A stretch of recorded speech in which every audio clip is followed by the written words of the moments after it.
మీరు మృదువుగా వ్యవహరించటం, సహనము కలిగి వ్యవహరించటం, సాత్వికంగా వ్యవహరించటం అనేది ప్రజలు చూడాలి.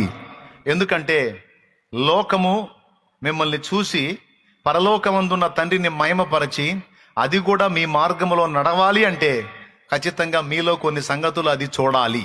ఏది చూడాలి? లోకం చూడాలి. ఏం చూడాలి? ఎల్లప్పుడూ ప్రభువునందు మనం ఆనందించటం చూడాలి. లోకం ఉసురు ముఖం వేసుకొని మనమే దరిద్ర కొట్టు ఫేసులు వేసుకొని ఏడుచుకుంటా సీజుకుంటా చండాలంగా వాళ్ళకి కనపడితే మీకు ఒక దండం, మీ యేసు ప్రభుకు ఒక దండం అంటారు. దేవునికి స్తోత్రం. వాడు నీతో పాటు యేసు ప్రభు దగ్గరికి రావాలంటే, సోదరుడా, ఆమె నీతో పాటు యేసు ప్రభు దగ్గరికి రావాలంటే ప్రతికూలతలలో సైతము నీవు ప్రభువులో ఆనందిస్తూ ఉండాలి. నేను ప్రభువులో ఆనందిస్తూ ఉండాలి. అది ఒక పెద్ద ఆకర్షణ. నేను చెబుతున్నా, అంతకు మించిన ఆకర్షణ ఇంకోటి లేదు. అనుకూలతలలోనూ ప్రతికూలతలలోనూ నువ్వు ప్రభువును బట్టి సంతోషంగా కానీ, నెమ్మదిగా కానీ, ఆనందంగా కానీ, ఆదరణగా కానీ నువ్వు లోకానికి కనపడితే వాడికి అది కోటి వరహాల ప్రశ్న. అతనికి వచ్చిన ఆపదలు నాకు వస్తే ఖచ్చితంగా పిచ్చి హాస్పిటల్లో చేరేవాడిని, ఖచ్చితంగా పిచ్చి హాస్పిటల్లో చేరేదాన్ని. కానీ అన్ని ఆపదలు కలిగి ఉండి కూడా ఆ వ్యక్తి ఎలా నవ్వగలుగుతున్నాడు, ఎలా సంతోషంగా ఉండగలుగుతున్నాడు, ఎలా సంతోషంగా ఉండగలుగుతుంది? ఖచ్చితంగా ఆ వ్యక్తికి వచ్చినటువంటి ప్రతికూలతలు నాకు ఎదురైతే ఖచ్చితంగా నేను అందరినీ కొడుదునేమో, కానీ ఎవరిని కొట్టకుండా, కనీసం నోరు జారి తిట్టకుండా అంత మృదువుగా, అంత సెన్సిటివ్గా, అంత సున్నితంగా, అంత సహనంగా ఎలా ఉండగలిగారు? ఇలా ఉండగలిగారంటే ఇది మామూలు శక్తి కాదు. ఇది నిజంగా వారు సేవిస్తున్న దేవుని ద్వారా వాళ్ళకు లభించిన శక్తి అని అన్యజనులకు అర్థమైనప్పుడు, అక్క నీతో పాటు నిన్ను కూడా నువ్వు వెళ్ళే చర్చికి వస్తాను. ఎందుకమ్మా?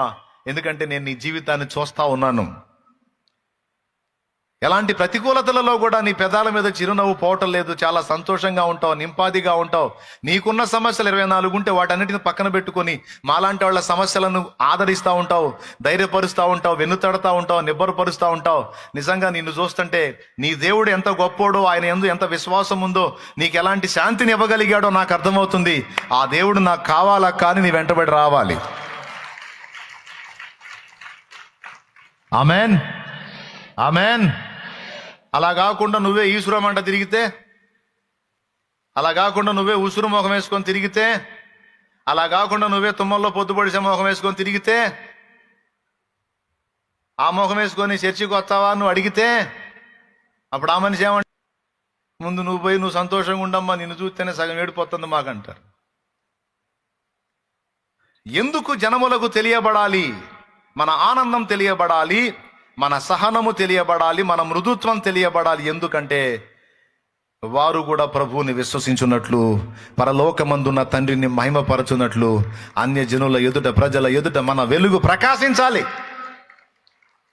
వెలుగు ఫలము సమస్త విధములైన మంచితనము, అది మనలో వ్యక్తం కావాలి. అప్పుడే అన్యజనులు దేవుని తట్టు తిప్పబడతారు. మనం అట్టివారమై ఉండకుండా మనం ఎట్టి మాటలు చెప్పినా ఆత్మలో కదలరు.